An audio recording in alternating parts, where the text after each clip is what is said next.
Patong-patong na kasong kriminal naman ang isinampa ng Ombudsman laban kay Saldico sa Sandigan Bayan kaugnay ng anomalya sa flood control project sa mag-asawang Tubig River sa Nauhan Oriental, Mindoro.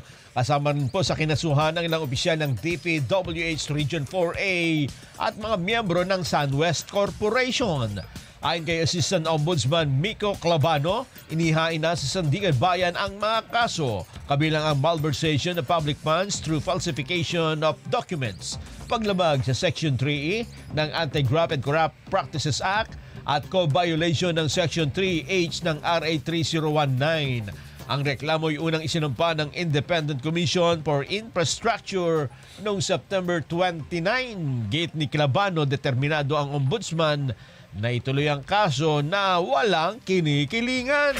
Dagdag pa niya, ito ang kauna-unahang kasong inendorso ng ICI na naisampa na ho sa korte. At marami pa raw pong kasong nasa preliminary investigation at nasa fact-finding stages ang inaasahang isusunod.